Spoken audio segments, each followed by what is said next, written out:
Olá, seja bem-vindo ou bem-vinda ao podcast Mentalidade Produtiva, um podcast criado para empresários com mente evolutiva e que buscam inovar negócios e otimizar tempo. Eu sou Lúcio Biciro e é um prazer ter você aqui. Existem pessoas que falam o seguinte, que existe uma regra de ouro. Qual que é a regra de ouro?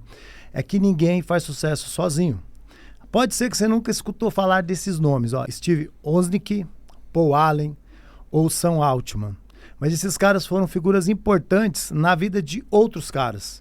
Por exemplo, o Steve Wozniak foi sócio, e hoje está na frente da Apple. O Paul Allen é sócio do Bill Gates, está na frente da Microsoft. E o Sam Altman é um dos, do Elon Musk, o cara da NASA, o cara da Starlink, da Tesla. E aí tem uma frase que também faz muito sentido, que é aquela frase africana que fala o seguinte, sozinho você vai mais depressa, mas com alguém você vai muito mais além. E aqui do meu lado, o meu grande amigo, companheiro, parceiro, sócio, não amante, porque aí... aí virou bagunça. Não. Pedro Stiliani. Gente, muito bom mais uma vez estar aqui com vocês. Lucião, sempre uma honra, irmão, estar contigo. E essas duas figuras aqui, vou te falar que os caras são disruptivos, velho. Gente, presta atenção nisso. Eu tô com dois caras, inovaram negócios que já existiam. E eles criaram no Brasil um hospital premium que chama Unic. E eu estou aqui à minha frente agora com o Vitor Barrella, Alexandre Dipp. Sejam bem-vindos ao podcast Mentalidade Produtiva. Muito obrigado. Um pouco bom disruptivo, demais. Mas um pouco maluco também. Para montar o que a gente montou ali, tem aquela velha frase que fala que a ignorância é um pouco de uma bênção, porque no começo do projeto a gente não tinha um pouco da ideia total do que seria e se tornaria o projeto. Eu vou contar mais no meio do desenrolar aqui, mas o que ele virou hoje é muito maior do que a gente esperava. Show. E caminhando super bem, graças a Deus. Mas não vou antecipar nada aqui não, para não deixar, vamos deixar no escuro aqui. Assim, tem mais 8 horas de podcast, então é o que a gente quer. Assim, para você que quer entender sobre isso, porque quando a gente fala de mentalidade produtiva, é exatamente isso, As pessoas elas acham que mentalidade produtiva é alguém que simplesmente fica cavando buraco. E não é sobre isso. Mentalidade produtiva é aquela pessoa que pega algo que já existe e transforma naquilo para ser algo melhor. E por isso que as pessoas têm dificuldade de entender mentalidade produtiva. E mentalidade produtiva é inovar alguma coisa. E Alexandre Dipp. E Dipp é o quê? Prazer. Não, é sobrenome, né? É sobrenome, Dipp? É sobrenome, vem por parte de família da minha mãe, né? É italiano, apesar de ser Dipp, né? Não ser parecido, mas daí jamais descobriria que era italiano. Fiquei pensando, vem de italiano. Legal. Houve uma pequena conversão ali no momento da chegada dos meus ancestrais aqui, né? Era um outro nome bem parecido com Dipp, ficou Dipp DIP, né? Ficou abreviado e simples. E esse também é o nome que eu fui conhecido durante todo o período de escola, era meu apelido / sobrenome, sempre foi Dipp, né? Então, legal. Dipp. Você sabe que quando eu vi Dipp, eu lembrei, tinha um desenho que a pessoa ficava fazendo Dipp. Não sei se você lembra desse desenho. Não. Era um desenho antigo, eu não sei se era do Popeye, que tinha uma menina, uma mulher alta, tinha Olivia Palito, tinha uma outra. E ela tinha, acho que uma criança, que ficava Dipp. É verdade, o bebezinho. É do Popeye, é verdade. É do Popeye. Aí eu falei... Eu tô lembrando que eu almocei ontem, pô. Eu tenho memória de elefante. O pessoal fala assim, não faz nada perto do Lúcio, porque ele vai lembrar. Quero que você conte um pouco da sua história. Vou começar aqui com o Vitor. Barrella, eu sempre brinco com o Pedro, e o pessoal acha esquisito até, né? Como que é o seu nome? Lúcio Biciro é italiano? Eu falo, não, é português mesmo. Porque é Bispo Silva Rodrigues compactado. Porque um dia me falaram assim, cara, você não faz sucesso porque seu sobrenome é Silva. Aí eu casei e coloquei o sobrenome da minha esposa de Rodrigues. Porque as pessoas falavam, o nome é muito importante, o sobrenome, né? E aí eu falei assim, cara, eu preciso dar um jeito nisso. Aí eu compactei, Bispo Silva Rodrigues Biciro. Vitor Barrella, conta um pouco da sua história. Origem de nome, como que é? Você é um cara que já nasceu burguês, por isso que você é dono de um hospital. Como que é esse negócio aí? O cara quando começa rico fica fácil, entendeu? É mais fácil. O cara olha e fala, tem 100 milhões nas contas, o que são 25 milhões, entendeu? Mas 100 é pouco, né? Pelo amor de Deus. Porque o tio... Aí não dá pra fazer nada. Não dá pra construir hospital. Não, imagina, família italiana, neto de italiano.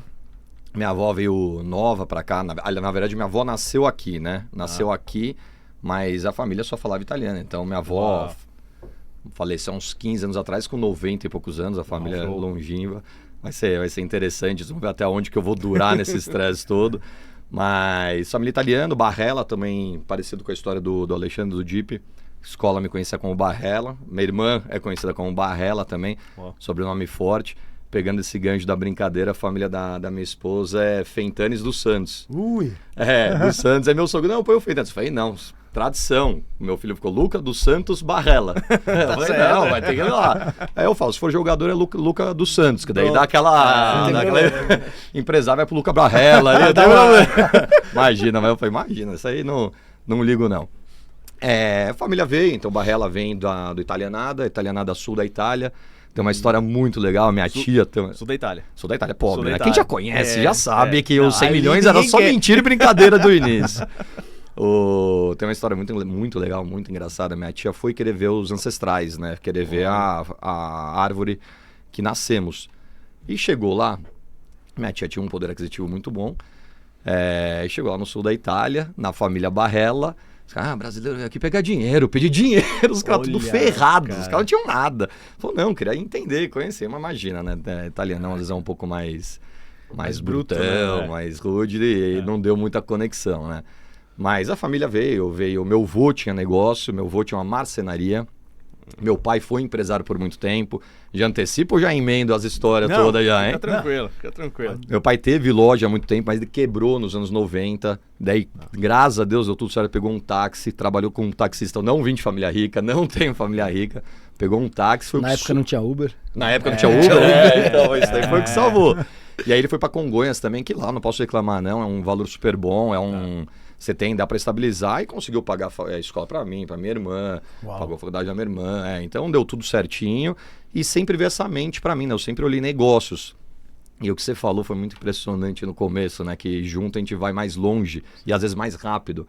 E meu pai, ao contrário, sempre foi muito sozinho ali, não queria, não confiava em sócio. Eu nem sei quantos sócios eu tenho hoje. Tenho um monte de sócios, porque a gente tem outros negócios, não só hospital, tem uma rede de academias, tenho clínica, laboratório. Então você não é médico? Não. Que médico que abre hospital, caramba. Não, eu sou formado em Educação Física. Formei em Educação Física pela Unesp de Bauru. E pós-graduei em Fisiologia do Exercício, treinamento personalizado. Mas aí fiquei um pouco frustrado com a área. Algumas coisas que eu olhava ali não tava alcançando o que eu queria. Decidi ir para a Austrália. Fui para a Austrália, fiquei lá 1 ano e pouco. Meu pai falou, tem $200 aqui pra você se virar lá. Falei, não, pode deixar que eu me viro no D0. Pagou minha passagem, claro, mas tinha acabado de formar, né? Não tinha dinheiro pra nada. Aí fui pra lá, cara, trabalhei de tudo, limpando, primeiro emprego numa loja num restaurante de uma coreana, acho que era, que, sabe aqueles frangão? Colocava aqueles frangão pra dentro ali nas assadeiras. Caramba. Lá, eu limpava, foi tudo. E foi uma experiência incrível. Recomendo... Assim, todo mundo tiver filho, joga lá para outro país e fala, se vira. Porque assim, acabei me afastando lá dos brasileiros. Sydney tem muito brasileiro, né? Bondi Beach, lá é muito brasileiro. Eu acabei vivendo a vida do australiano.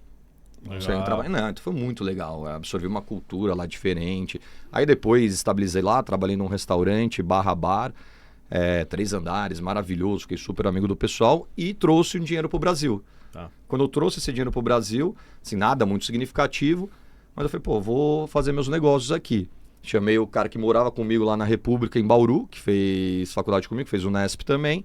Vamos abrir uma academia. Academia de pequeno porte, academia bem nichada, de personal trainer e pilates. Algo que na época também era disruptivo, não tinha quase nenhuma, tinha uma ou outra, mas qual que era o pensamento que sempre foi? Eu dou minha aula, tenho 10 alunos, vou montar o meu espaço. A gente mudou, falou, não vou montar meu espaço para ter empresa e tentar ter 2, 3 e assim por diante. Então montamos em 2008 a primeira unidade na Avenida Moema, que está lá até hoje, então eu posso considerar um case de sucesso, a empresa durar mais de 3 anos, 5 anos no Brasil já é case de sucesso, está lá até hoje. E aí a partir de 2009 eu pivotei minha carreira, fui só para gestão, fiz inúmeros cursos, principalmente hoje o que eu vejo da porradaria que é gerir um hospital. Eu vejo que os principais cursos que eu fiz, todos comportamentais. Dale Carnegie, maravilhoso.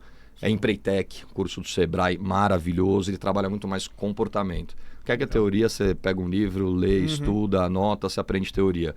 Comportamento, cara, você tá ferrado se você não tiver.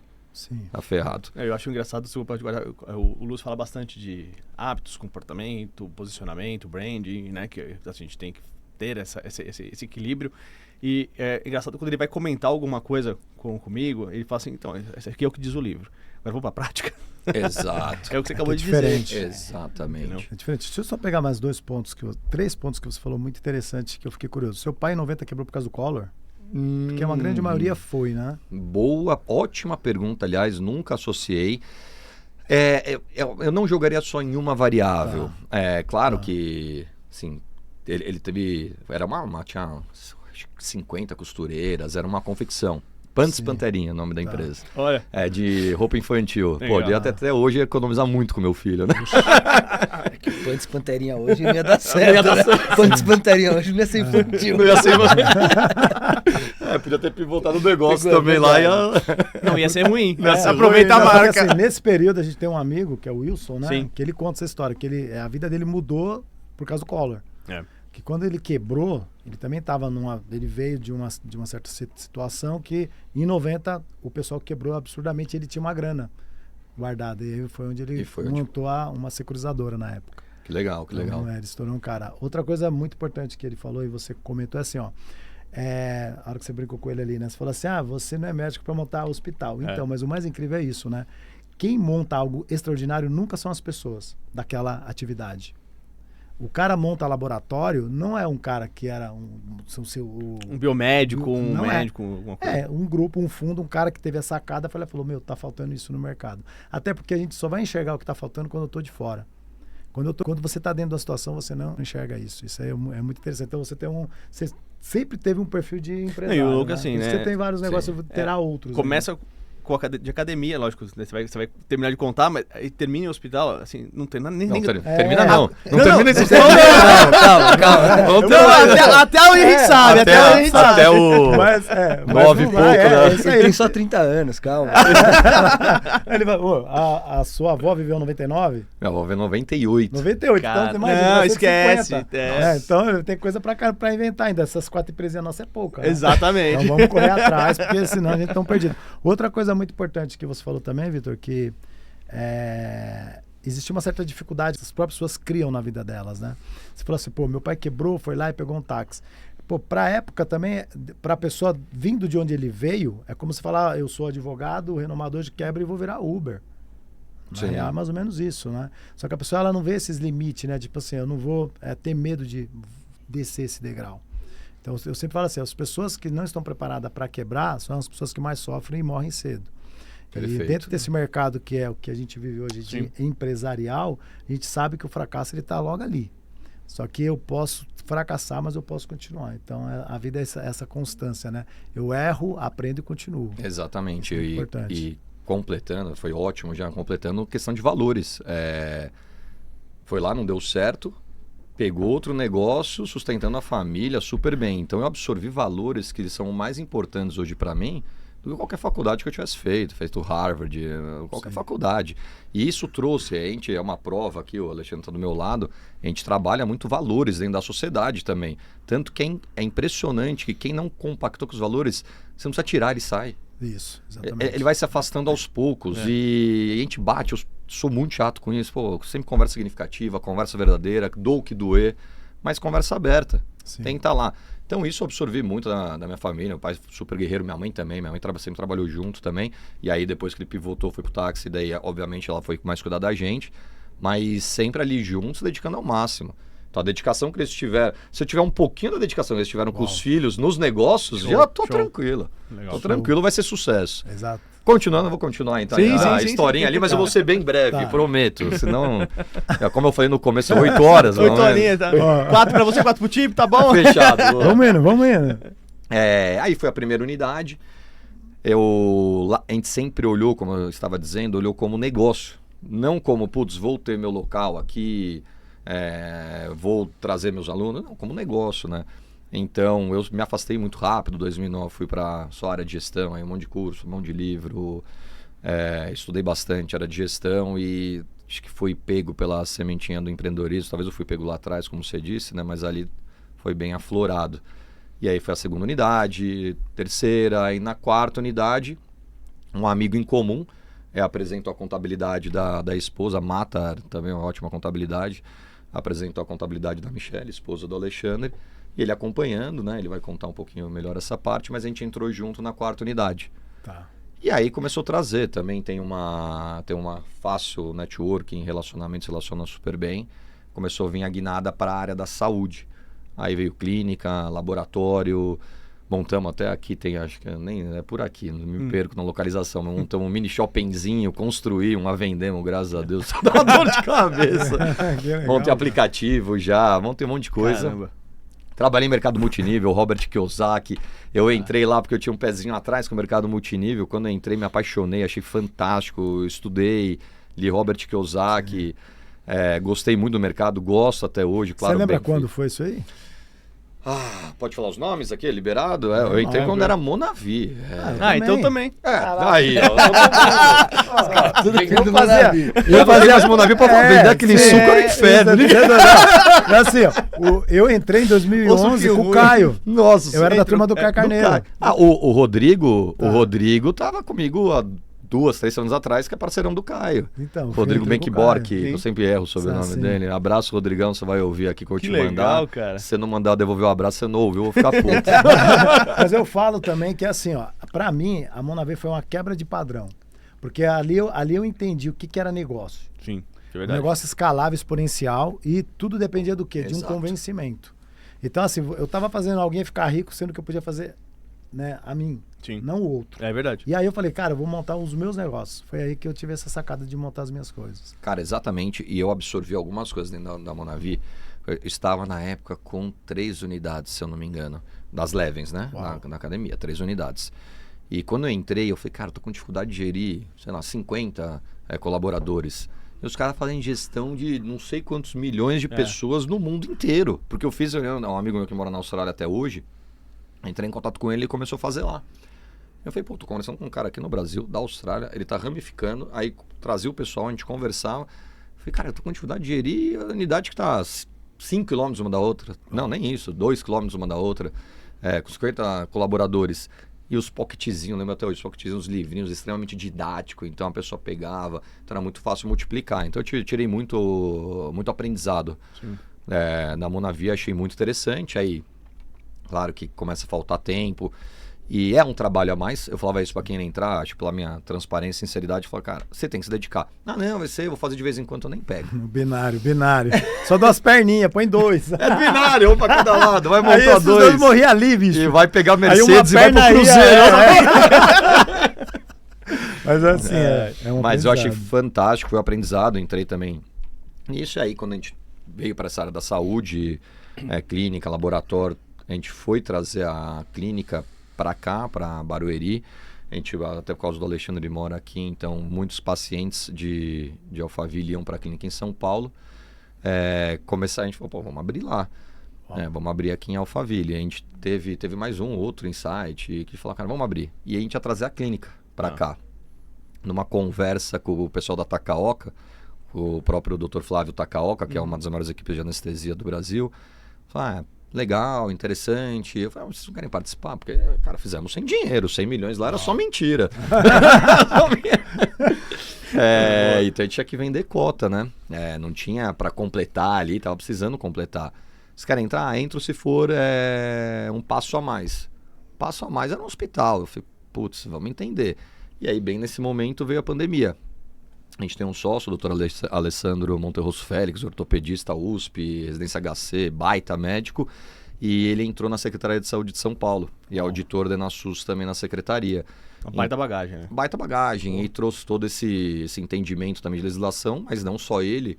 A gente começou a conversar com as pessoas de dentro da Secretaria de São Paulo, junto com o pessoal da Vigilância Sanitária de Santos de Cubatão, para entender esse passo a mais. Junto disso, acho que a gente conversou com o quê? Umas 5 consultorias. 5 consultorias. De hospitalares. A primeira, assim, foi... Bom, não vou falar. A primeira não foi tão bem quanto eu esperava. Teve uma boa experiência. A segunda foi pior que a primeira. A terceira, a gente teve 3 reuniões e paramos. E na última, que foi legal, que eles têm um case também, mas a gente viu que talvez a gente conseguia entregar também melhor ali. Então a gente parou a consultoria no meio. Falou, não, legal, e entendemos que esse ramo, e vem muito de encontro que você falou, são pessoas que não eram médicas junto com o médico. Tá, porque tem que ter um know-how médico ali, até para trazer especialidades, é algo muito específico. E tem que ter responsável técnico, né? Essa é a grande realidade. Fora o responsável técnico. Responsável técnico você conseguiria até contratar, caso necessário. Sim, mas você percebe que tem que ter a figura de todo jeito, né? Tem que ter a figura. Não, aí tem todas as enfermagem, farmacêutica, tudo tem RT, né? Sim. Mas aí juntamos esse time, veio a pandemia, a clínica praticamente quebrou na pandemia, as 4 academias fechadas. Nossa! Não sabendo o dia de amanhã. Então a gente travou tudo. Paramos operação, paramos tudo que era para fazer, esperamos a obra no meio. Mas assim, eu sempre gosto de olhar o lado positivo e bom disso. Estudamos muito mais o case. O que eu brinquei no começo, que a ignorância é bem ensinante, entrou muito formatado, BP certinho, conservador, porque 100% do dinheiro era nosso até ter como comercializar a cota.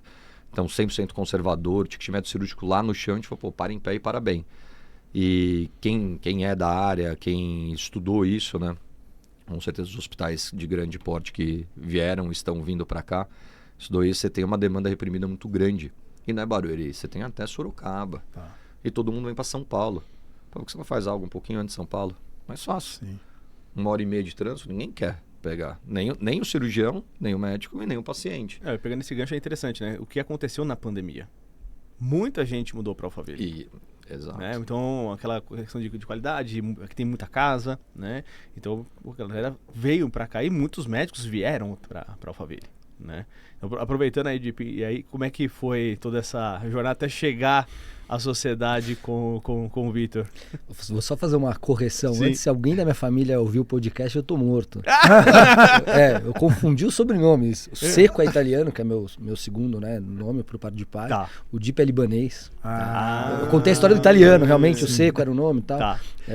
Sul da Itália até também? onde eu sei, eu não sou primo da Débora Seco. Tá? Porque todo mundo pergunta, escreve igual, né, com 2 Cs e tal. Não sei se tem relação, né, alguma. Pode ser que tenha lá em cima, pode ser que tenha. Exato. Mas não sou primo dela, porque a pergunta que eu mais ouço, né? Quem vai ficar bravo são seus amigos lá de trás, né? Se você fosse primo dela lá atrás, agora não vale mais. Né? Pois é. Tô só fazendo essa correção. O Seco é italiano e o Dip é libanês. Tá, né? Então, contando um pouco aí do início da história de tudo, né? Aí, acho que o Vitor tocou num ponto sobre dentro da família dele, que é o exemplo dele, né? Sim. Eu acho que para mim é bem similar, né? Bom, eu tenho minha mãe professora, meu pai perdeu o pai muito cedo. Ele morava no interior de São Paulo, chama São Joaquim da Barra, 5 horas daqui. E com 8, 9 anos ele teve que se virar, né? A mãe dele era analfabeta, minha avó, né? Não sabia ler e escrever, assinou tudo quanto é documento que você imagina, entregou todas as terras que você imagina. Então eles ficaram sem nada, eles ficaram com uma casa, o cara ainda foi bonzinho, deixou a casa que eles moravam. E meu pai tinha mais 3 irmãos, né? Eram 2 irmãs e mais um irmão. E meu pai logo cedo teve que se virar, sempre estudou muito, sempre foi muito dedicado. Mudou para São Paulo sem nada, cedo aqui, veio aqui, como ele conta, né? Ele comia pão puro para poder gastar o dinheiro com outra coisa de transporte, essas coisas. Passou no concurso público, no NASB na época, era o Banespa, né? Era o Banco do Estado de São Paulo. Legal.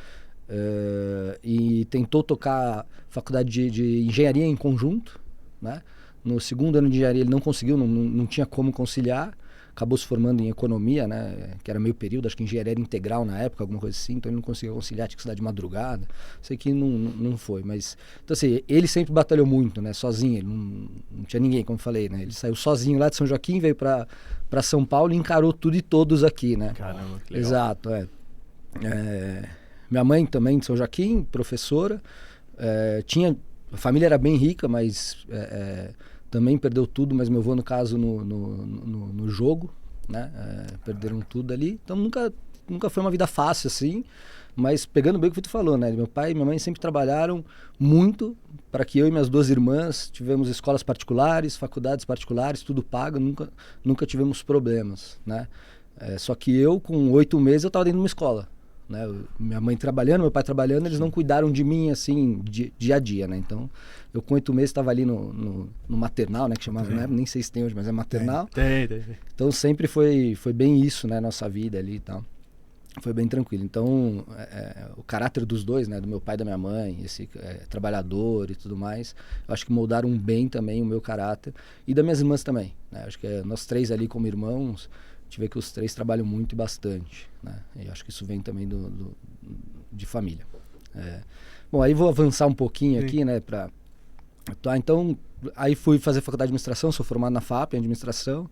Comecei a estagiar na área mesmo de administração, na época eu lembro metalúrgica lá, muito longe da minha casa, eu tinha que pegar 2 ônibus para chegar lá na Avenida das Belezas, em Santo Amaro, eu morava na Vila Mariana. Fiquei ali por pouco tempo e passei num processo seletivo da IBM, né? Aí já fiquei por 8 anos na IBM, né? Então comecei como estagiário, ainda na faculdade eu consegui ser efetivado ali, eles pagaram minha faculdade, que era uma faculdade cara na época, então a IBM pagou minha faculdade na época. Fiquei por 8 anos e aí recebi uma proposta da HP, que era até aqui em Alphaville, né? Isso. E troquei IBM para HP, era até bem próximo aqui do podcast, né? E fiquei por 15 anos. Né? Uau, legal. Então, eu tinha todo um background de mundo corporativo, né? Processo, ainda mais empresas americanas, empresas pesadas, né? Exato, e muito processo. Então, para mim, a virada de chave para o mundo empreendedor foi bem complicado, bem difícil, né? Comecei devagarinho, acho que muito por culpa no bom sentido, da minha esposa, que tinha um escritório de contabilidade, ela e o pai dela na época, né? Ela acabou comprando o escritório do pai dela, que se aposentou. E ali apareceu algumas consultorias para eu fazer, na área financeira, algumas coisas para eu fazer. E a partir dali eu comecei a entender um pouco mais do empreendedor, né? Olhar ali com o olhar do dono de uma empresa, né? Que a consultoria basicamente era isso que você tinha que analisar ali. Aí, como o Vitor disse, acabei conhecendo a Leven, né? Que é a rede de academias através da contabilidade. Atuei até alguns meses no financeiro, né? da Leven lá. Fiz um pouco do financeiro da Leven por alguns meses. Resolvi investir na 4ª unidade da academia. Então vocês são em quantas unidades Leven hoje? Hoje são 4. São 4 unidades. Tentando ir pra 5ª, mas não tô achando imóvel. Amanhã tem uma reunião para isso. O mais legal foi isso, né? Porque ele tava ali na área já financeira, deu uma xeretadinha e falou: o número é bom. Vou esperar mais um pouco. Ela abriu 2, aí continua bom. Aí abriu 3, agora tá bom, agora na 4. Mas entra um ponto importante do porquê da área da saúde, né? O escritório contábil da Michelle tinha muitos clientes, clínicas médicas, né? Muitos. Até uma clínica muito grande de São Paulo era cliente dela. E eu vendo os números das clínicas, margem e tudo mais, realmente o setor da saúde me chamou a atenção. Isso bem lá atrás, antes de pensar em ter uma clínica, eu já sabia mais ou menos como funcionava em termos de margem, né? A rentabilidade, a lucratividade do negócio, né? Então, quando lá atrás, depois de investir na Leven e tal, e a gente decidir abrir a clínica médica, né? Fazem 9 anos da clínica. Vamos fazer 9 anos. Acho que é 16.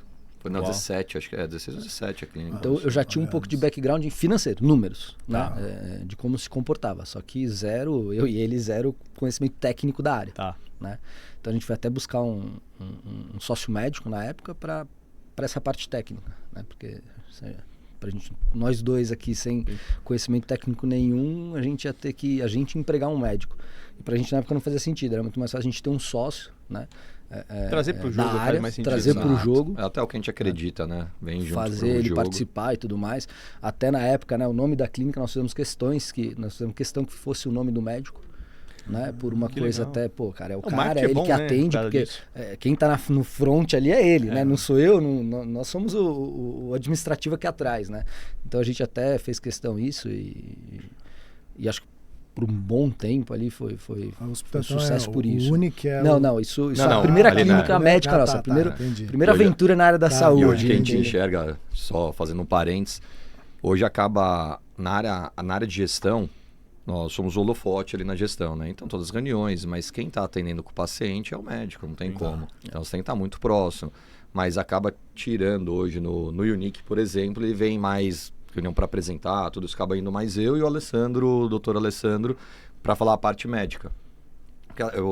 A gente tem uma governança muito forte, a gente acredita muito nisso, até porque, contando a história, a gente conseguiu comercializar, pegamos um monte de consultoria, como eu falei lá atrás. Tomando bastante não também, né? Um monte. Porque você vê uma isso ideia... é importante, uma né? Ideia na época da ideia do hospital, como ele falou que nós tínhamos lá o business plan, né? Nós tínhamos os business plan lá, apresentamos para muita gente. para muita gente. Porque durante a pandemia a gente não tinha mais dinheiro para dar continuidade no negócio. Certo. Isso era um fato, né? A gente estava lá com o imóvel pagando aluguel no meio de uma obra e não tinha mais como dar continuidade àquilo. E aí a gente saiu, né? Fizemos muitas reuniões com, seja fundo, pessoas, com tudo que você imagina. Ouvimos bastante não, né? Até achar uma solução ali. Foi um caminho bem... E é um negócio... bem complicado. É um projeto muito atrativo, mas são valores significativos, né? Sim, então sim. não é aquela maneira fácil, vou te... Toma aí 100 mil. Não é tão simples, são valores altos. É quem olha hoje o Uni passa na frente, você fala assim, a coisa mais linda. Pois é. Mas fala assim, mas tá fácil, tá vendo? Depois de pronto, aí vem alguém e fala, então, né? Agora não, tá pronto. Hoje é o contrário, hoje a gente fala alguns nãos. Mas hoje assim, é muito pelo contrário. Mas foi muito bom isso também, ouvir, conversamos abrir a rede de relacionamento, networking é maravilhoso na época, até porque você está com um projeto de um hospital. Você não tá subindo qualquer coisa, né? Exato, assim, muda. Foi o que a gente conversou um pouco esses dias também. Estar no front do hospital acaba trazendo muito relacionamento, né? E relacionamento falando de negócio. A gente bate numa governança muito forte lá dentro. Sempre tive um pouco dessa mentalidade, né? O Deep conhece. Falar, cara, cada um tem que fazer o seu, não adianta, porque quem estraga a empresa é o dono. Sim. O dono acha que ele pode chegar ali e falar com a recepção que ela não devia estar de azul, devia estar de rosa. Não, quem determina isso não é você que é dono, tem alguém lá determinando que aquele dia ela vai estar de azul. Sim.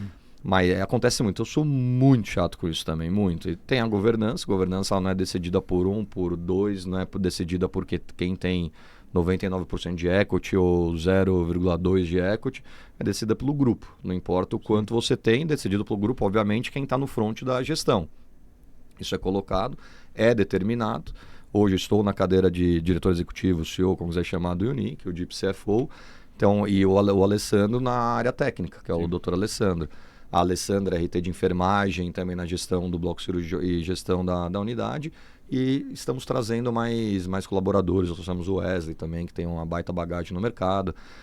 Trouxemos um outro comercial. O time está crescendo hoje, então estamos lá com mais de 70 funcionários. Já que no legal. Unique. É importante você falar todos esses pontos, né? Porque o que a gente percebe muito nas empresas que até convidam a gente para bater um papo, né? Fala, como é que vocês conseguem dar essas alavancadas? Tem uma das nossas empresas, é uma consultoria para pequenas e médias empresas. Onde é que estão os maiores problemas? É exatamente o que você acabou de falar. A empresa ela não tem gestão, a empresa não tem controle financeiro, tem aquela unificação, para não falar bagunça. Se tiver contabilidade é lucro. Se tiver contabilidade é lucro. Aí o cara fala assim, mas por que as empresas no Brasil quebram em 5 anos? Por desorganização. Mas a gente fez... desculpa. Não, é isso mesmo. A gente fez um crowdfunding muito bem sucedido. Vendemos pré-operação, 2 anos pré-operação no valuation. Hoje está o dobro, mas na época, pré-operação de hospital, muita parte de regulamentação, não é tão fácil abrir, então foi um valuation bem interessante para a época. E a própria empresa que organizou isso falou, cara, vocês estão anos-luz na frente da grande maioria, tanto pelos nossos relatórios, aí vem muita área. A gente tinha um valuation, né? Antes de desistir, a gente tinha um valuation. Ninguém traçado, isso, muito bem formatado. E traçado mês a mês. toda a tua experiência, né? De trazer todo esse conceito de você de empresa, você da área financeira, porque o cara que vai investir em você, ele quer saber número. Exato. Ele fala, onde é que eu estou botando e quanto que eu tempo eu vou ter para receber. Isso é plausível, né? Claro. Não ser... Tanto que quando a gente abriu, a gente tinha esse business plan. Logo que a gente começou a funcionar, a primeira cirurgia foi 9 de janeiro de 23. Aliás, 9 de janeiro é aniversário do meu filho. Uau, então, foi um presente. Um presente. Que eu tava nervoso até o final, porque por mais que a gente testou 1 milhão de vezes tudo, desliga a luz, corta a energia, gerador entrava em 9 segundos, eu não sei o que, tudo funcionando perfeitamente. Mas quando é o pra valer, como a gente tinha falado antes, ligou na teoria a prática é outra. Funcionou super bem. E foi mais ou menos em março, eu peguei o BP e falei, cara, deixa eu fazer agora um forecast um pouco mais realista. Pra quem não conhece o termo, o que é um forecast? Eu só analisei todos os... Vou trazer bem simples. Eu só analisei todas as despesas que eu tinha contratualizadas e muito mais verdadeiras, porque já estava funcionando. Eu coloquei um ramp-up cirúrgico, do que a gente acreditava mais, puxei a Alessandra, porque não, o pessoal fala, putz, precisa ter um médico, não, precisa ter um enfermeiro. Sim. Hospital, enfermeiro é importantíssimo, porque ele está olhando ali, está fazendo a gestão. Falei, e aonde eu não tinha know-how, puxei a Alessandra, falei, Alessandra, a partir de 10 cirurgias, quantos técnicos? X, a partir de 40 cirurgias, X técnicos de enfermagem, a partir de 80 cirurgias, X técnicos e mais 2 enfermeiros. E fui traçando isso de uma maneira muito mais plausível e real. Não que o BP não estava, mas o BP é mais grosso. Tá. Esse foi mais fino e com muito mais know-how já do mercado. E no final isso é uma escola. No final eu gosto de fazer isso até para aprender e dominar o business. Falar, cara, tá na minha mão, eu tenho de cabeça o número para cá, para lá. Aí eu fiz, né, montei mês a mês, falei, Deep, dá uma ajuda aqui, foi para a área financeira. De falar, cara, valuation, né? Manja muito de fazer valuation. Forecast são as projeções futuras, né? Projeções futuras. Traduzindo ali, legal. Forecast são as projeções futuras, né? Que é isso que ele falou, que ele pegou mês a mês e detalhou por todo 5 o anos. futuro da empresa por 5 anos, mas mês a mês. E por que isso é importante? Primeiro, pra você saber o que você está fazendo. Tá.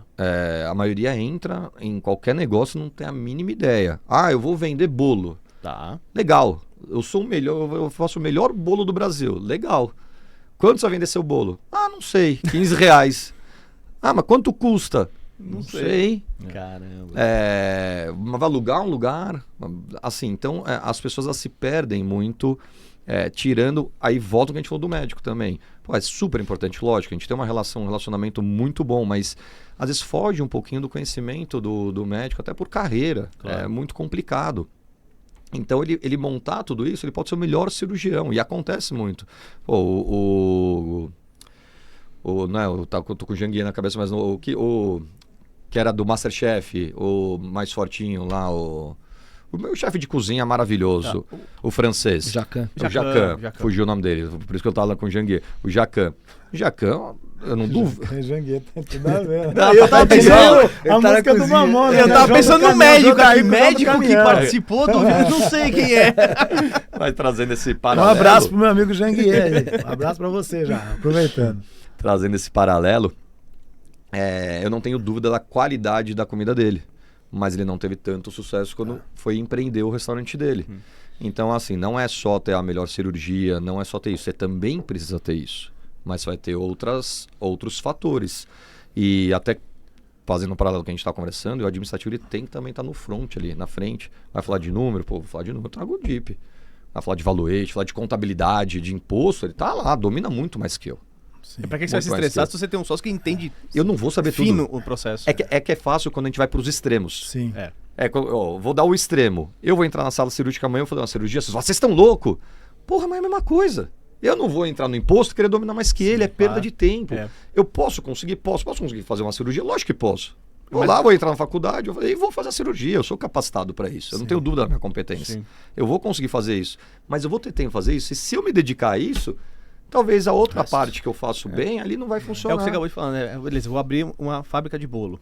Então deixa eu me apoiar em pessoas ou empresas que vão tirar esse estresse do meu colo para poder fazer no que eu sou bom. Bolo. Exato. E essa bagagem, né? Eu também trabalhei em 3 multinacionais. Eu trabalhei uma italiana, uma canadense que virou americana e uma americana. Mas assim, a parte hoje que eu tenho essa facilidade de falar sobre processos é por conta dessas empresas. Sim. Porque essas empresas, eu falo assim, os departamentos são escudos, né? Quando você fala o dono do hospital. O dono do hospital, a menina que é da recepção, ela não pode ter um acesso direto. Por isso que tem os escudos, né? Você tem o supervisor, o coordenador, o gerente, o diretor, o presidente e o dono. Você não chega no cara, porque senão fica meio que uma bagunça, né? Esses dias o Thales falou algo que foi muito legal. O Thales da G4, Sim. né?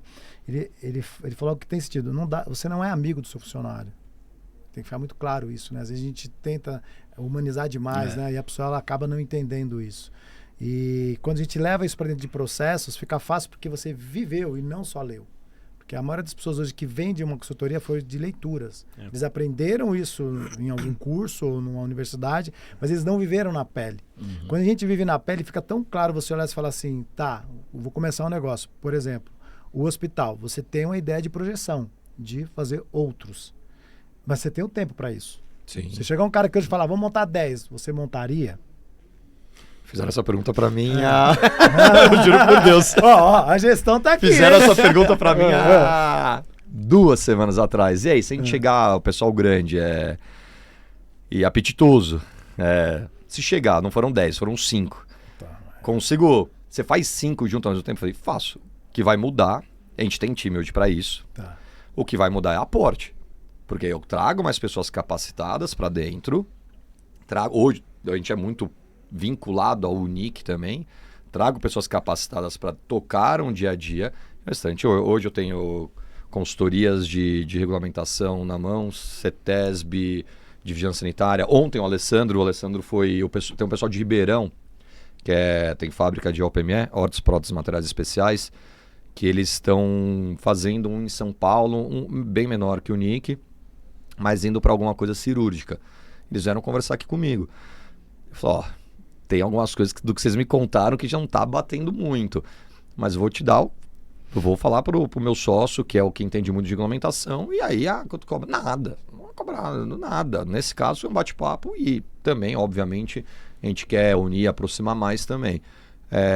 E foi lá assim, cuidado, desce um pouco o KNAI, não vai para esse lado, não vai para esse. Então assim, hoje a gente tem esse background muito grande atrás. No final é investimento.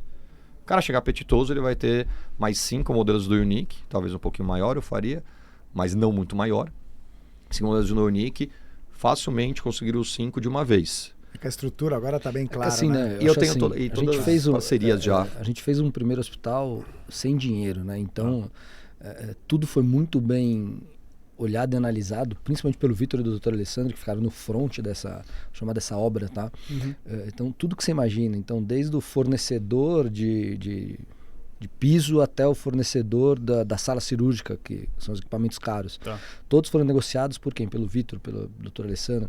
Então, a participação deles nesse ponta a ponta, e como ele falou mesmo, né, a gente acabou tendo esse prazo aí para fazer o hospital por conta de percalços no caminho, que fez a gente estudar cada vez mais, né, e ouvir muita gente da área e tudo mais. Então, assim, se a gente fez sem dinheiro, né, olhando num detalhe do detalhe, porque a gente precisava economizar cada centavo e cada coisa, fazer 5 com dinheiro, né, não é que ele é fácil, mas... Ele é mais fácil do que o que a gente fez. Curta muito tempo, né? Hoje acaba sendo fácil, por isso que o Alexandre falou muito bem. Acaba sendo fácil, por isso que a gente absorveu.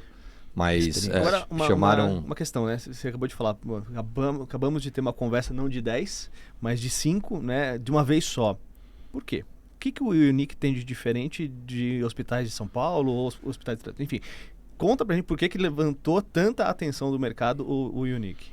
Perfeito, eu vou fazer um gancho no início do que o Alexandre comentou. A área da saúde é muito interessante. Apesar de não estar num momento bom, quem está no mercado da saúde sabe disso, convênios, mercado em geral, ONS, não está num momento tão bom, mas é um mercado muito perene. Então, quando você pensa... antes de responder, eu vou até sair. Quando você vai para real estate, as pessoas olham real estate, saúde, hospitais, porque o cara não tira um hospital de um lugar e geralmente paga até o final e dura. Você não fala... O Einstein estava ali, mas mudou, foi para Vila Mariana. Não vai, o Einstein vai continuar no Morumbi. Não vai mudar. Então, assim, voltando para hospitais, eu acho que o mercado hospitalar ele é muito bom. O mercado da saúde ele é muito bom, muito perene. Como todo mercado, ele vai ter suas fases melhores, piores, normal. Isso, aliás, literatura indica isso. É muito normal, mas ele é perene. Primeiro ponto, o mercado da saúde. Segundo ponto, hospitais. É uma necessidade fácil de se notar. Você precisa. Minha sogra ontem fez um procedimento. A gente estava no HCOR. No Unique não pode fazer esse. Tá. A gente estava no HCOR. Tem que fazer. Não tem como. Tá lá, fez o procedimento. Super bem feito, maravilhoso. Sala, eu entrei. Pelo causa do Unique, entrei na sala. Conversei com os cirurgiões, conversei com o pessoal. Tudo correu super bem. Muito bom. Agora, falando especificamente do que nós acreditamos neste modelo. E não só acreditamos na nossa cabeça, embasamos para acreditar. Trouxemos literatura na Inglaterra, literatura dos Estados Unidos, literatura de vários países que trazem uma tendência de deshospitalização. O que significa deshospitalização? Eu operei meu ombro no Unique. Uma cirurgia médio porte. 3 âncoras, lesionei meu ombro jogando futebol, tive que colocar 3 âncoras, entubado. Entrei nessa cirúrgica 18h30, meia-noite e 30, estava indo para casa. Uau! Entendeu? Se eu fosse para qualquer outro hospital de grande porte, talvez 1, 2 dias internado, custo muito maior, possivelmente uma possibilidade de contaminação e infecção, possivelmente não vou ser categórico, eu não vou fazer meio Mas você campo, fica muito tempo maior. dentro, né? Você fica muito tempo dentro do hospital. Eu não tenho pronto atendimento, pronto-socorro, então eu separo bem a sua cirurgia eletiva. Então, eu garanto que o meu índice de contaminação e infecção é menor do que qualquer hospital de grande porte. Entendi. E isso, no final, quando você pensa a parte comercial, é custo. Quando você pensa na saúde do paciente, é delicado. Você dá alta ao paciente, ninguém quer ficar no hospital. Ah, mas meu hospital tem a refeição boa. Eu vou no restaurante quando quiser. Entendeu? Eu prefiro ir num restaurante. A minha cama é boa, melhor que a minha casa não é. Não é, entendeu? Então, assim, ninguém quer. Então, a gente acredita muito na tendência de deshospitalização. Cirurgia, obviamente, eu volto. Então por que sua sogra não fez o NIC? Não, tem algumas cirurgias que vão pro de grande porte. Sim. Algumas cirurgias que não fazem sentido. As de pequeno porte não faz sentido você fazer numa grande instituição. Mas de estética ou não? Não. Fujo. Aliás, é muito bom você ter tocado nisso. Eu tento fugir completamente, porque quando entendem num hospital de pequeno porte, eles já vão para plástica e estética. Sim. Não. Muito pelo contrário. Hoje a gente fiz meu ombro. Fazemos cirurgias razoavelmente grandes ali. Esse até eu entendo, Pedro, que é um grande diferencial do NIC quando você compara com outros hospitais pequenos. Vamos que pegar já existiram, o Samaritano, hospitais Oswaldo Cruz, são hospitais legais pra caramba. Nós fomos para uma linha cirúrgica até um pouco diferente desses, eu vou chamar de day hospital que existem aí, né? Em São Paulo tem bastante. Isso. E aí você vai lá, é plástica, né? Basicamente são cirurgiões plásticos ali que sublocam a sala para fazer cirurgia plástica. E a gente se diferenciou bastante nisso. Né? Principalmente o nosso sócio ortopedista, então ele entendeu ali dentro o que de ortopedia eu conseguia fazer dentro do hospital, né? Um ombro, um joelho, né? Então, a gente fez um quadril, né? A gente fez uma prótese de quadril. Prótese de quadril. Né? Uma prótese de quadril é considerada grande. Exato, entendeu? E foi super tranquilo. O paciente adorou, tá lá, já quer fazer o joelho. Ele tirou a dor do quadril, né? Ele falou, agora eu quero fazer o joelho. Então, assim, esse tipo de experiência que a gente busca, legal, né? Exatamente. E é importante entender que para isso tem embasamento também, né? Equipamos muito bem. Eu tenho uma CME, uma flagship da Stratner. Uma CME, para quem não conhece? Centro de Materiais e Esterilização. Tá. É uma flagship da Stratner. Então tem uma CME completa lá. Então, neste contexto de hospitais de pequeno porte, nem vou entrar em day hospitals, tá? Neste contexto de hospitais menores, vamos chamar assim, deixar mais popular, hospitais menores, é muito difícil ter a estruturação que montamos. Então, isso nos dá conforto para aumentar o nível cirúrgico. Tá? A gente é muito zeloso, a gente sempre olhou, primeiro, obviamente, a vida do paciente, claro. Mas a gente sempre olhou que se for derrubar o negócio, aqui a gente está num podcast de negócios, se for derrubar o negócio é ter alguma intercorrência que eu não consiga sanar lá dentro. Sim. Porque vai ficar marcado como hospital tem alguma coisa. Então, não é esse o fator primordial é a vida do paciente, mas quando a gente olha como negócio, isso é muito importante. Então, melhor a equipe de anestesia fantástica, que é nossa, que trabalha com a gente, trabalha em outros hospitais também, mas trabalha com a gente faz questão que seja nosso anestesista. Às vezes o cirurgião pede que seja o dele, mas não tem problema, deixa seja bem qualificado, tudo todo. Até o Alessandro, por ser auditor da ENASUS, a rastreabilidade, as documentações também, a gente fica muito em cima. Eu tô precisar, um médico só opera lá, se mandar tudo descritivo, título de especialidade, tudo certinho, armazenado. E voltando pro modelo, a pergunta que você fez anteriormente, esse modelo de deshospitalização, ele é tendência, ele vai acontecer independente quem queira segurar. Independente. Ah, mas vamos verticalizar tudo? Vamos. Provavelmente você vai verticalizar e vai colocar um desse menor porque é mais barato para você mesmo verticalizando. Entendi. Então, a saúde ela precisa ser revista nos modelos de custo. Ela precisa ser revista. E ela está sendo de uma maneira um pouco chocante com os convênios, mas ela está sendo revista. Tanto que a gente veio para algumas verticalizações, uma verticalização não vai... Verticalização, quando eu digo, é um próprio convênio ter todas as suas unidades de saúde. Mas você não consegue, aí tem um mestre aqui na minha frente disso, não vai conseguir vender, se acompanhar a sua venda de vida se você for agressivo, montando sua estrutura própria. Um hospital vai demorar 3 anos para subir, ter todas as documentações, ter tudo. Não é da noite pro dia. E não importa se é de 5 leitos ou 60, 200 leitos. No final você tem a parte de projetos, a parte da vigilância sanitária, você tem um circuito, um fluxo que ele é demorado, ele não é célere, não tem como. Você depende muito de órgãos, você depende da aprovação. Licença de instalação e operação da CETESB. Licença de instalação pediram 1 ano. Eu falei, gente, pelo amor de Deus, licença de instalação. Caraca. 1 ano. Aí você vai pro LTA, laudo técnico de avaliação. Você precisa ter licença de instalação. Laudo técnico de avaliação, eu demorei 1 ano e 4 meses para tirar. E a vigilância sanitária daqui... É que você apresentava a planta com toda a parte técnica, todo o descritivo de como o hospital faz. Ou seja, isso é antes da obra, né? A gente nem começou a obra ainda, né? Ou seja, o Brasil, o estresse já antes de começar a obra, você já está sofrendo. O sistema burocrático, a gente está quase indo para o final aqui. Quero agradecer aqui a agência de marketing, né? Andragogia Digital, que é uma agência que cuida aí, gente, hoje de redes sociais, tá? Para você que tem dificuldade, é a melhor agência do Brasil. Temos aqui também a Bicare, que é a maior corretora hoje de seguros do Brasil, porque ela faz uma gestão e uma administração do seu seguro de vida e de outros seguros também. Né? Principalmente seguro... Plano de saúde, benefícios. Exatamente. LBC, empresa de treinamento empresarial. Você que não tem uma cultura na sua empresa, missão, valores, propósito, você está perdendo tempo e não vai sair do lugar. Desculpa te falar isso.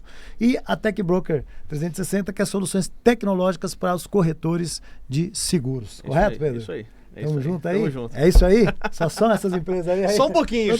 Aí daqui a pouco a gente põe o link aqui também, entendeu? Tô esperando, esperando. Você sabe que só empresa sócios aqui, né? É só empresa com sócios, né? Será? Olha lá, mas não custa perguntar, né? Já tô mandando mensagem boa pra cima. O mais difícil é encontrar pessoas boas, qualificadas, que tem vontade de fazer, cara. É um prazer. Quiser vir nessa jornada, você perguntou dos 5, vai acelerar os 5. Vamos acelerar os 5.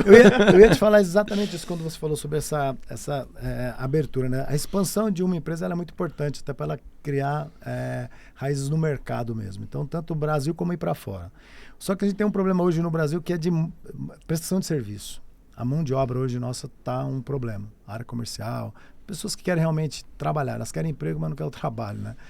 Vocês têm uma dificuldade com isso ou para vocês é uma área que as pessoas elas têm, como posso dizer, elas têm uma vontade de estar ali porque está falando sobre vida, sobre trazer saúde, né? Tem um pouco de diferença aí. Não sei se as pessoas entendem. Vocês não estão com poucas pessoas, né? Vocês estão com 70 pessoas na equipe.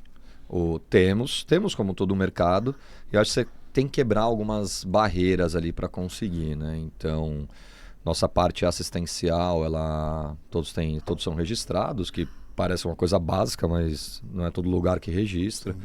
Então, todos são registrados, benefício plano de saúde, outros benefícios, a integradores de academia, estamos com o Total PES lá também, a gente pensa também na saúde do colaborador. Então, você tem que acabar quebrando barreiras para conseguir trazer as pessoas qualificadas, as pessoas que estão afim. Né? Algumas estão afim, tem bastante que está afim, mas tem outras que não estão, que acaba chocando mais a gente. E acho que um ponto importante, destacando isso, quando eu monto esse modelo, que foi o que o Pedro perguntou, quando a gente fala desse modelo, eu necessito apesar de ter bastante lá, porque eu tenho técnicos, tá? Apesar de ter bastante, eu necessito de menos pessoas. Então eu consigo trazer uma qualificação maior e ser mais rigoroso e ter um diferencial um pouco melhor. Porque ele cabe na minha margem por ser um volume de pessoas menor. Por isso que eu acredito. Se o pessoal falar, vamos montar um de 200 leitos. Eu falo, não, cara, não quero. Não, mas ao invés de fazer 5 de 20, vamos montar um de 100? Eu falo, obrigado. Entendi. Não quero, não. Dentro daquela instituição, que por mais que já é bastante, mas é bastante que são várias áreas. O hospital tem 5 empresas dentro de uma. A parte de alimentação, a parte de hotelaria, a parte de CME. Então, assim, por mais que precisa de bastante pessoas, ainda é pouco. Então você consegue trazer mais qualificação. Isso faz parte da estratégia. Isso é visto no D0. Tá. Isso é visto no D0. E só finalizando a parte de deshospitalização, esse mercado ele gera muito menos custo. Quando eu sento com a operadora, sentei com a Almint, estamos em via de credenciamento também, como outras também, que aí não posso falar, o Almint está mais acelerado. Estamos em via de credenciamento de algumas. Sento com a operadora, no final é saving para ele. Com qualidade, claro. Mas é saving. Vai poupar o dinheiro dele e vai poupar o dinheiro do circuito inteiro, cabendo na margem. Estando dentro da margem, sem muito desperdício, com muito mais controle. Não porque somos melhores, somos bons também no que fazemos, mas não que somos os melhores, não é isso. Mas é muito mais fácil você controlar 4 salas cirúrgicas, 3 salas cirúrgicas, do que você controlar 20 salas cirúrgicas. É simples. E aí volta no que você falou. Para 20... eu preciso de mais pessoas. Como é que eu acho essas pessoas qualificadas? Como é que eu acho isso? Essa pessoa que quer, que vai ficar um tempo, que vestiu a camisa. Para 5 salas, para 3 salas cirúrgicas, num modelo de 20, eu olharia ali 5 hospitais com cada uma de 3 a 4, então a gente está olhando 20, Só que 20, uma em cada lugar. Eu tenho um cara firme ali olhando. E aí você tira desperdício de materiais do hospital, MatMed, que a gente chama, né? Materiais e medicamentos, mas também nas empresas de OPME. Sem o cirurgião desperdiçar a OPME dele. E no final, quem está pagando essa conta é um paciente. Aliás, no final é tudo paciente, porque se o convênio paga, ele aumenta do paciente. Então, no final, é sempre a vida, é o paciente que paga. Mas o convênio, olhando, falou, pô, os caras não deixam ter mais material do que precisa. Então, isso é bom. E a gente quer evidenciar isso no mercado. Eu quero sentar com todos os convênios e falar, cara, eu sou uma solução para vocês. Vem para cá, mas tem que ter essa janela de oportunidade. Não que vai, obviamente, suprir toda a cadeia, até por ser poucas pessoas que atendem neste momento, mas você montar depois 50, chegar um projeto de um grande, a gente quer verticalizar, em vez de pensar num hospital de 20, 30 salas cirúrgicas, pensar em 20 hospitais do interior inteiro, menores. O interior sofre, né? Muito. Vocês devem ter visto isso aí, o interior sofre demais, eu vejo bastante. A gente levantou todos os números, tem cidade aqui a 80 quilômetros que está com uma demanda reprimida cirúrgica, não só pública, mas pública obviamente também, mas não só pública, e tem que ficar vindo para São Paulo. Você sabe que é interessante, eu tenho amigos em Dracena, conhece Dracena? Sim, sim. Então Dracena está bem próximo ali de Paraná, já é divisa com o Paraná já, né? Acho que 100 não, quantos quilômetros dão? Acho que 70, 80 quilômetros para dentro lá. E é muito interessante como o pessoal, eu estou fazendo um projeto com o pessoal da área rural aí, né? Que é da agronomia e tal. E eles são esquecidos, essas pessoas. E são, assim, até hoje no Brasil, é a área que, financeiramente falando de negócios, é a que é mais rentável. E essas pessoas parecem que elas são esquecidas. Então, eles são muito interior, eles estão muito enraizados ali. É isso que você falou. A mulher do cara precisando de cirurgia tem que pegar um helicóptero também para São Paulo, um avião. E assim, acaba não vindo, você não precisa ir longe. Aqui em Alphaville, quando nós começamos o projeto do nosso hospital, não existia sala cirúrgica em Alphaville. Uau. A gente está falando 5... Não, Alphaville não tinha, né? 5 anos Alphaville atrás. não. Barueri. Tô falando de Alphaville, né? Eu tô falando bairro Alphaville. Bairro Alphaville. Não existia nenhuma sala cirúrgica.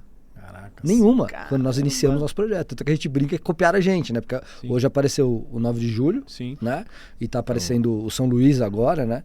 Então, assim, quando a gente começou, quando a gente idealizou o negócio, nós íamos ser o primeiro centro cirúrgico dentro de Alphaville, que é um bairro, né, de um poder aquisitivo alto, vamos chamar assim. Um bairro grande pra caramba. E não tinha. Cara, e não tinha. E a ideia da expansão do Unic seria isso, então. Pegar mais esses lugares que são... pequenos, segredo. Eu tô tentando ver se vamos desligar a câmera, vamos desligar a câmera. Tô vendo se ele passa segredo pra nós, pra gente já pegar e falar. Quando tiver aqui, na tela ali, a empresa. Não, brincadeiras à parte, a gente olha muito para um mercado que não está saturado. Óbvio que você está falando, tem muita oportunidade, tem tudo isso, mas ali você tem, não vou falar nem uma competição mais voraz, mas talvez ali o network até faça você se movimentar um pouco melhor. Não que não temos também, temos bastante, mas não é isso. Eu prefiro ir para um lugar que já tem uma demanda, que numa boa negociação você consegue entrar um pouco mais fácil e se atenda a um volume. Tinha um projeto que me chamaram em um convênio grande, que agora mudou tudo lá, foi comprado e tal. Mas chamaram que era isso, queria abrir clínicas, não um hospital, num raio de 100 km de São Paulo para atender uma demanda reprimida. Uau. E aí tinha os levantamentos aqui. Hospital não é tão fácil, a gente fala, é um investimento, mas por mais que o nosso é um hospital de pequeno porte, mas é um investimento razoavelmente alto. Os 100 milhões lá não, tô brincando, 100 milhões abre, mas não é alto o investimento. E quando a gente levantou isso, tem uma cidade super próxima daqui, o convênio, relatando para mim, porque eu estava dentro de um convênio, eles têm os números, claro, estava uma demanda reprimida de procedimentos enorme. Caraca. Enorme. Então, assim, se faz com um convênio aliado, você atende só esse convênio. Eu break-vamos em julho, a operação, né? Empatamos o break-even, 0-0 entre receita e despesa. Logo no começo da operação, porque quando você olha para esse contexto, é um contexto que ele tem uma despesa menor, um custo menor dos hospitais de grande porte, então você break-even rápido. E meu platô, 200 cirurgias, eu estou no platô, 200, 250, depende do porte cirúrgico. Então, e ali já está com uma margem bem considerável. Bem considerável. Então, assim, qualquer convênio tem... Claro que você não vai abrir em toda a cidade, mas você abre uma cidade satélite, todas em volta, acabam indo para lá. Mas você não pega um helicóptero. Assim. Você não desloca 100 km, você descola 20 km. Você vai deslocar. Então você desloca 20, 15 quilômetros, vai para essa cidade satélite, você vai ter, se não tiver 200 cirurgias, você tem 150 tranquilamente. Tá, show. E que mentalidade produtiva, Você né? viu que loucura, vê cara? Não, você vai começar a pensar um pouco, né? Caramba, o que é o segredo, né? É estudar o que você vai fazer. Sim.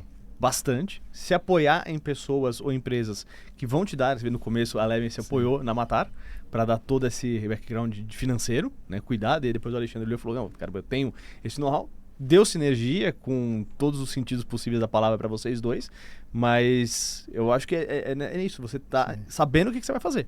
O exemplo do bolo, achei legal, mas, cara, você vai fazer bolo, entende o mercado que você está inserido, quais são os problemas que você, as eficiências que você tem. Eu aqui entendi a mensagem de vocês dois nesse sentido. Sim. E é muito interessante que esse livro aqui, quem não tem, adquira. O Mind Hábitos é os 4 passos para hábitos de sucesso. E uma das coisas muito importantes ali, tem uma fórmula do bilhão ali. Aí você fala, como assim a fórmula, né, do bilhão? Que é o que você fala muito, no network. Quando eu não mudo a ambiência, eu não tenho a possibilidade de novo, né? E eu preciso do novo. O tempo inteiro, né? Então por isso que o cara, quando se torna empreendedor, que as pessoas falam assim, se eu tivesse 5 milhões eu pararia de trabalhar. Não, porque o cara que tem 5 milhões, ele acaba, não é mais pelo dinheiro, é por ver a quantidade de coisas acontecendo. Então quando você para você associar o quanto você tem de possibilidade de negócios no mundo, por que não jogar esse jogo? Que nem a pessoa fala assim, pô, cara, tem hospital, academia, tá, tem a ver com a área da saúde, mas aí você teve laboratório, tem a ver com a área da saúde. Tá, mas você vê que você está colocando uma engrenagem de várias coisas que tá indiretamente sendo coligadas, mas dentro de um ramo, de um rugby de negócio que traz sentido, mas também poderia não ser. Daqui a pouco pode ser que você, sei lá, você queira entrar aqui para trabalhar numa empresa de treinamento. Que você teve esperando o convite. Então, assim, o cara, conhecimento o cara tem bruto. O cara, quando é empreendedor, ele entende essa sacada. Então, ele muda a ambiência, ele vai conhecendo pessoas, o network que faz você dar essa. Tipo assim, eu nunca pensei em hospital. Sim. Mas e você falando disso, eu falo, caraca, bicho. É um negócio interessante porque a gente fala de futuro. E o futuro é o quê? As pessoas sempre vão precisar de saúde. Cirurgia, principalmente, hoje eu tô com 51, né? Não parece, não. Parece 62. Falaram um dia pro Pedro assim, nossa, você tem a mesma idade. Eu falei pra ele assim, ô Pedro, aí você se Eu falei, não, nem vou tirar a barba, que aqui entrega, né? Mas o mais interessante é isso, cria uma sementinha.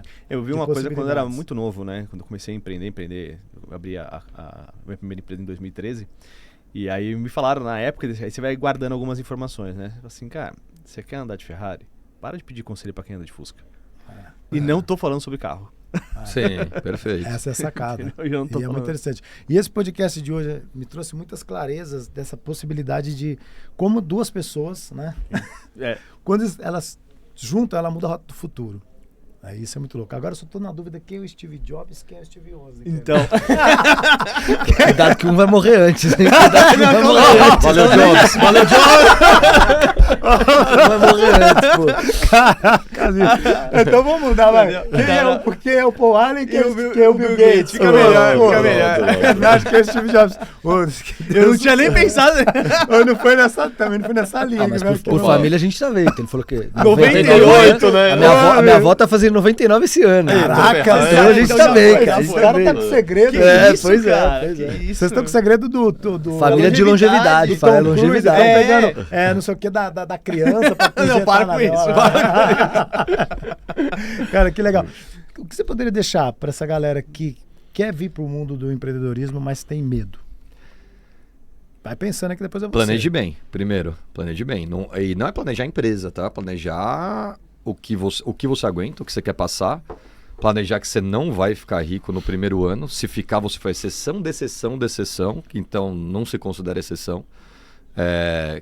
Pensamento de longo prazo.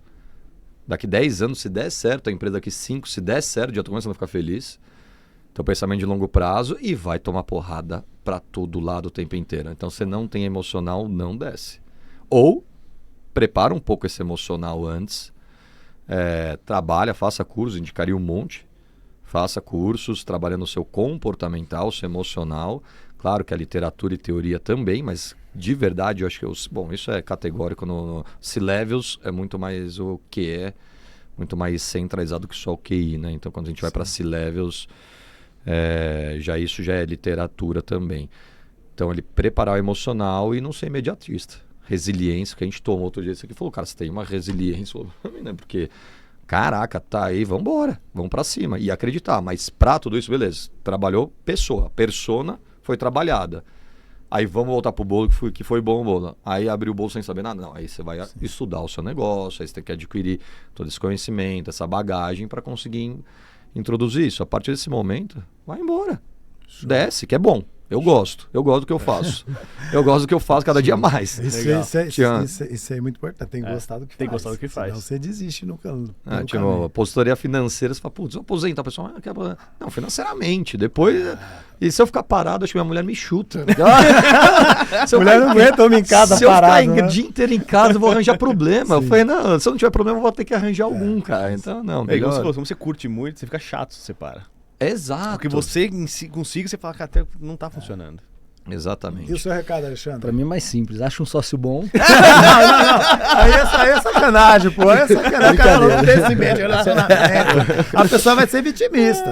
Então, calma lá. Mas acho que, assim, da minha parte, acho que o principal que ele falou no final, acho que é a resiliência. Porque nada vem rápido. Não vem rápido. Como ele falou, se vier rápido é 1%. Então, a gente não pode nem se basear nisso. Né? Acho que assim, é muita paciência, tá? E no meu caso, assim, o que eu posso deixar também, até porque é o que eu conto, a minha família. Eu acho que quando eu falo minha esposa, meus filhos, porque quando você chega de um dia que deu tudo errado, se você chegar em casa e continuar dando errado, é horrível, né? Boa, então quando você chega em casa, quando você entra em casa e você tem sua família e seu filho ali, você esquece tudo que aconteceu e tá tudo bem. Durante aquele período ali, sua vida tá tudo bem. Né? E isso para mim, por conta de tudo que a gente passou, foi essencial, né? Então, se você não é casado, tal, se apoie em algumas coisas que façam você, em algum momento do seu dia, conseguir sair daquela rotina ali estressante que é ser empreendedor. Né? No fim das contas, a rotina é estressante, não tem jeito. Tem gente que fala assim, eu vou virar empreendedor para parar de trabalhar. Eu quero saber quem que inventou isso. Da onde tiraram isso? De onde veio essa ideia? Eu tive um trabalho dobro. Você trabalha muito mais. Eu tive um sócio, ficou, sei lá, 6 meses. Ele tinha... O cara genial, o cara muito bom. E tinha sido mandado embora e se ia realocar, mas estava demorando para realocar. Ele falou, cara, vamos ver. Falei, caraca, esse empreendedor faz coisa chata pra caramba. O cara fazendo um monte de relatório, imprimindo coisa, vendo. Eu achei que era você chegar nas lojas e dar oi pra todo mundo, ficar batendo papo. Eu falei, aí parou em 6 meses e voltou pro corporativo. Então, a verdade é essa, né? Ser empreendedor é estar num campo de batalha todos os dias. E a gente reza para não ter que a gente levantar a bandeirinha branca, porque a gente está literalmente querendo desistir porque está vendo o fracasso logo à frente. Então, ser empreendedor é ter perseverança, resiliência, você ter determinação, ter a vontade de se fazer. Eu tenho um dos meus treinamentos que você falou tudo que está aqui. Eu falo que são 3 caixinhas, né? Tá para a câmera ali. E tudo que vocês falaram está aqui. Então, você que está aí hoje, que acha que a vida está difícil, se torne empreendedor, que ela vai ficar um pouquinho pior. E aí depois você vai entender que é o resultado disso que vai transformar você num cara que vai ajudar diversas outras pessoas. Porque todo empreendedor, a gente está tentando de tudo que é forma trazer um remédio para usar dentro de determinadas áreas aí. Aqui é um hospital, aqui tem a empresa de corretor de seguro, aqui empresa de treinamento. Então assim, cada um de nós que foi enverendar e todos... Né, o próprio Alexandre, o Pedro também, não sei se você veio de empresas multinacionais também. Não. Você foi o cara que já quis ser esse maluco de vou arriscar. Tem maluco assim, por isso eu tenho que dar um hospício agora. Então assim, o mais legal é isso, gente. A gente passa por processos e depois a gente vai entendendo que eu estava trabalhando para alguém, mas aquilo não estava me satisfazendo. E quando você se torna empreendedor de verdade, e não o amador, né, Pedro? Sim. O empreendedor de verdade, você vai ver que isso é um jogo. E como é legal jogar esse jogo e não só pelo dinheiro. A gente brinca que é coisa de maluco, que trabalha... Mas, cara, eu não volto pra trás de jeito nenhum. É difícil tirar a sementinha. A sementinha... Não, acabou. É uma delícia. É uma delícia. É uma delícia. Pedro, você tem algum recado? Gente, aprendi mais um pouco. Realmente, a história de vocês, a trajetória, a visão que vocês tiveram para trabalhar todo esse projeto. Começou com a Leven, a tua esposa já tinha pela Matada. Cara, você não passou por poucas empresas. Você passou por umas empresas muito parrudas, tá? Que te deu realmente todo esse background, todo esse know-how. Para a hora que vocês se uniram, vocês não foram aventurar. Vocês sabiam os passo a passo. Se eu falar para amanhã para vocês, vamos abrir uma empresa para fazer telefone, para fazer microfone, vocês falam, tá bom.